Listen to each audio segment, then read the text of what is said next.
ফুলদমে election campaign শুরু হবে 22শে জানুয়ারি। আমরা আশা করছি যে এই যে অ্যাটমসফিয়ার আছে, আমরা যথেষ্ট মনে করি এখনো ভালো অ্যাটমসফিয়ার আছে। ক্যান্ডিডেটরা অনেকে বাড়ি বাড়ি যে ভোট চাচ্ছেন, আমরা প্রচুর পোস্টার দেখছি, ইলেকশনের আমেজ সব জায়গায় আমরা দেখছি। তাহলে দুইটা মাজার পরিদর্শন করেছে, একটা হলো বুড়া পীরের মাজার আর একটা হচ্ছে কালুসার মাজার। আনফরচুনেটলি গত বছর জানুয়ারির ঠিক এই সময়ই কালুসার মাজারে কিছু লোক হামলা করেছিল, হামলা করে এটা যথেষ্ট ক্ষয়ক্ষতি করেছে, জামা ওটার ভাঙচুর করেছে। আমরা দেখলাম যে এই বছর তারা আবার এটাকে মেরামত করেছেন, কিছু কিছু হামলার চিহ্ন এখনো আছে ওইখানে। ওনারা এই বছর এই যে গতকালই ওনারা ওরস করলেন, 1000 লোকের মতো হয়েছে।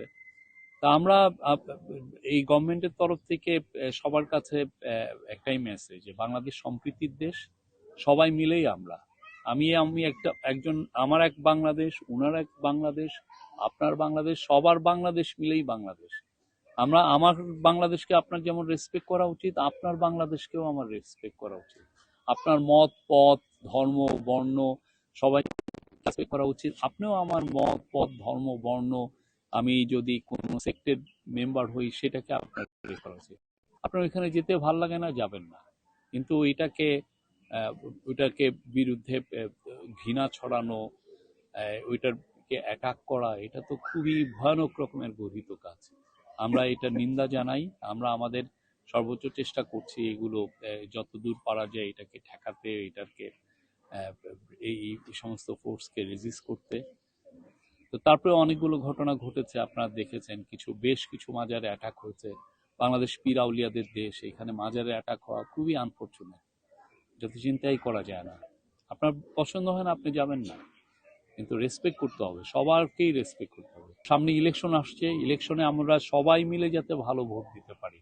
তা আমি মুসলমান হলে ভালো ভোট দিব, আর একজন দিতে পারবে না তা তো না। সবাই মিলে, আমি, আমার নৃগোষ্ঠী ভাই বোন, আমাদের সনাতন ধর্মী ভাই বোন, আমাদের খ্রিস্টান, আমাদের বুদ্ধিস্ট এবং যারা ধর্ম পালন করেন না, আমরা সব ভাই বোন মিলেই তো ভালো একটা ইলেকশন আমরা চাই, নতুন বাংলাদেশ চাই।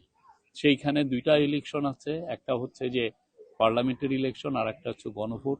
আমরা চাই সবাই দল বলে যে আমরা গণভোটে হা ভোট দিব এই জন্য যে আমরা যাতে বাংলাদেশে আর ফ্যাসিস্ট কোনো রাজত্বের কায়েম না হয়, বাংলাদেশে যাতে আমার আপনার অধিকার সবসময় অক্ষুণ্ণ থাকে, আমরা যেন এই বাংলাদেশে আপনার আমার কথাগুলো যেন সবসময় শোনা হয়, এরকম একটা বাংলাদেশ। এবং এইখানে জন্য যে অপশাসন যেটা আমরা আগের রেজিমের অটোক্রেসির সময় আমরা দেখেছি, সেইটা যেন এখানে আর যেন রিপিট না হয়, এটাকে বন্ধ করার বন্দোবস্তই হলো এই গণভোট। এই গণভোটে আমরা সবাইকে বলছি হা ভোট দিতে।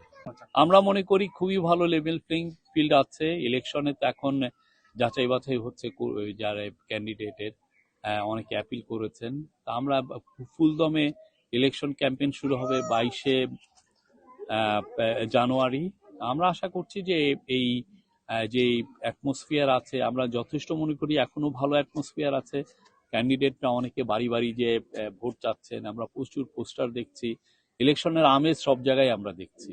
আর লেভেল প্লেইং ফিল্ড, দুই একটা কথা বলেন, বাট আমরা দৃশ্যমান কোনো এমন কিছু দেখছি না যে জন্য মানে কেউ বলতে পারবেন যে দেশে লেভেল প্লেইং ফিল্ড নেই। আমরা মনে করছি পুরোপুরি লেভেল প্লেইং ফিল্ড আছে, এবং এটা সমস্ত ছোট পার্টির জন্য যেরকম, বড় পার্টিগুলোর জন্য সেরকম। কোনো দলের কারো প্রতি ঝুঁকে পড়েনি। কেউ কেউ হয়তোবা ভাবছেন যে বেগম খালেদা জিয়া যখন মারা যাওয়ার পরে রাষ্ট্রীয় শোক ঘোষণা করা হয়েছে, ওইটাকে দেখে অনেকে অনেক অন্যরকম ভাবছেন। আর সত্যিকার অর্থে উনি জাতীয় নেত্রী ছিলেন, উনি শুধুমাত্র বিএনপির নেত্রী না, উনি সমস্ত বাংলাদেশের মানুষের নেত্রী। সেই জন্য তার জন্য জাতীয় শোক প্রকাশ করা হয়েছে, এবং সবাই যে অনেকে শোক বইয়ে সাইন করে আসছেন, এটা দেখে দুই একজন এই ধরনের কথা বলছেন। আমরা আবারও বলি, এই নির্বাচনের আগে আমরা লেভেল প্লেইং ফিল্ড করার জন্য সব যা যা করণীয় সবই করা হচ্ছে, আর কোনো ধরনের পক্ষপাতিত্ব কারো প্রতি করা হয়নি। আর বড় হোক পার্টি হোক, ছোট পার্টি হোক, সবার জন্য আমি বলবো প্ল্যাটফর্মটা সমান।